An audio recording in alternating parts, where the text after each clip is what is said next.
stuff that I take with me when I'm walking trails and stuff.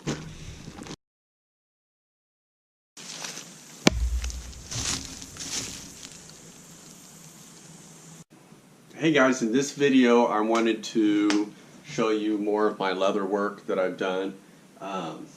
In a couple of videos ago I showed you guys this bag. It had the arrowhead on the top, and you can go back and watch that video.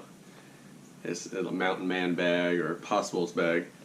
I forgot to mention when I did that one, I did put an extra piece of leather at the bottom of this just for extra support, just in case I put something sharp in there.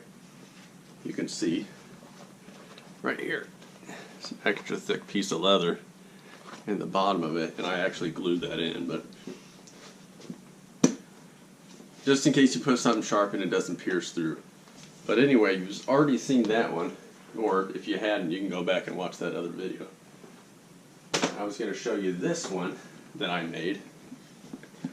This one I like even better.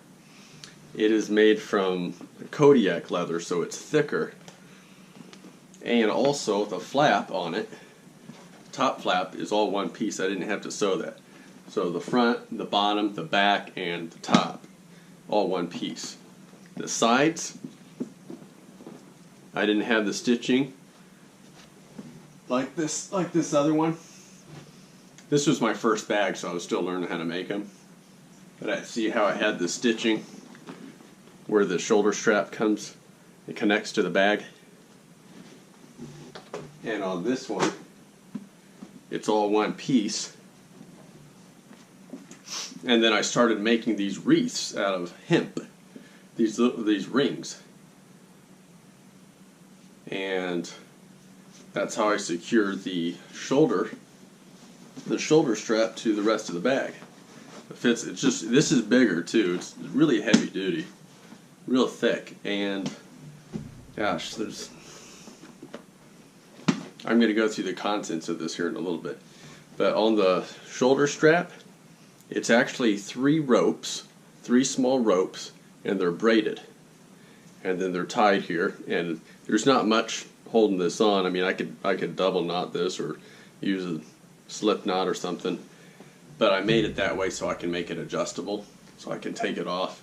If I want it to be a little bit higher, I can adjust it higher or lower. Hopefully you can see that. This whole thing is double stitched. I whip stitched this, and so I went through each hole twice. And I put my own holes in here through a nail. I just hammer a nail. And I know they make a tool to be able to make the holes, and I'm going to get one of those. But this was, like I said, I was just starting out doing leather work. And I wanted the holes to be a little bit further apart. And so I just did it myself with a nail, which works. And if you're in the field and you need to make something out of leather, you're probably going to be using a nail anyway, so it doesn't really matter. Now I'm going to go through the content. Here's a better view of it. Then I'll go through the contents of this bag. This is my day bag. This is like if I'm going to go out walking trails or something and I want to bring a few items with me, I can bring this bag.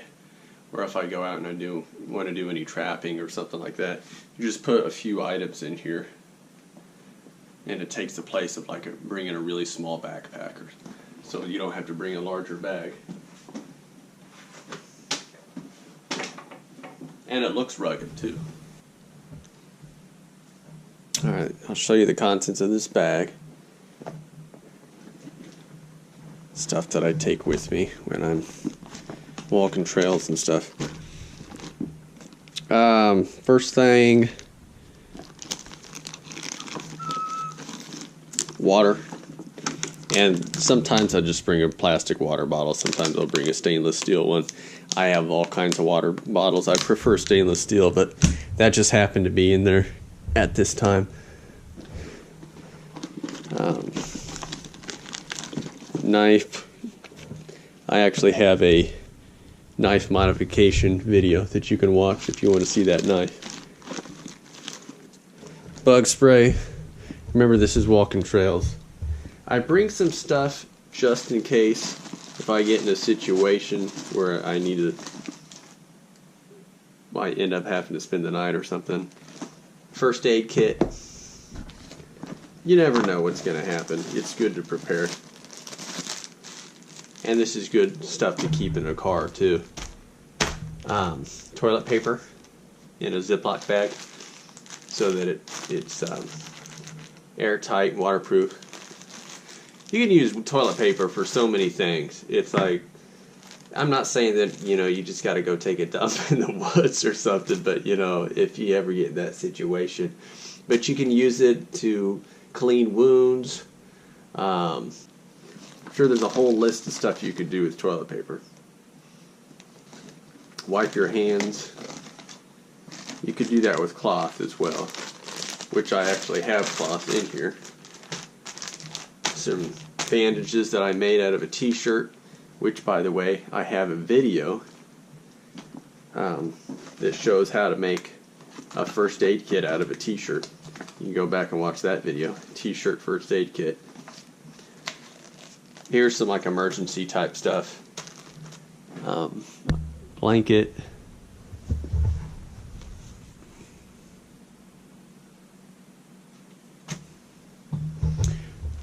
This is real basic first aid kit. It pretty much just has some gauze, bandages, and string in here. A bunch of band-aids. Some alcohol pads.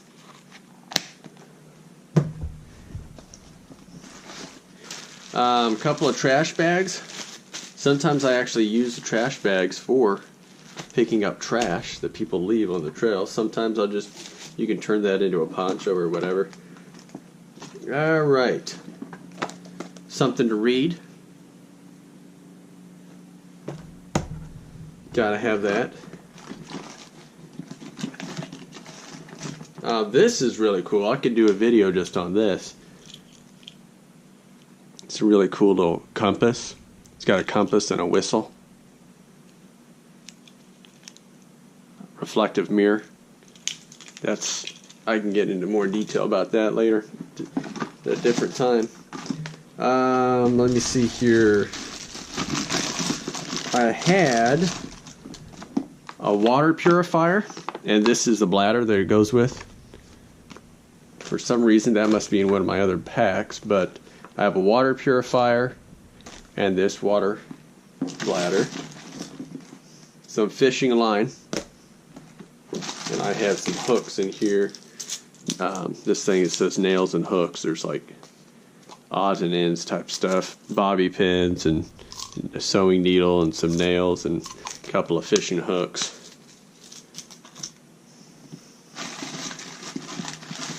Oh, here it is.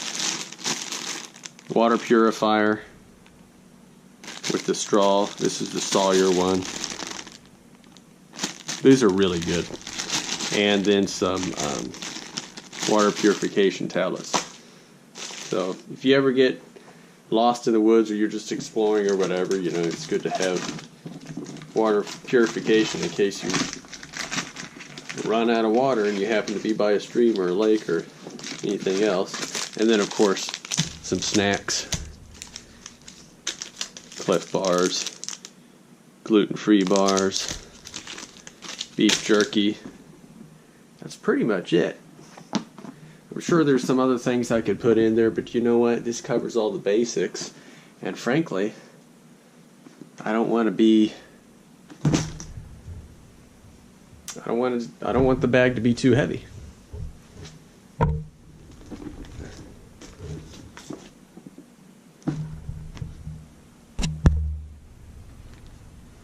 So that's that.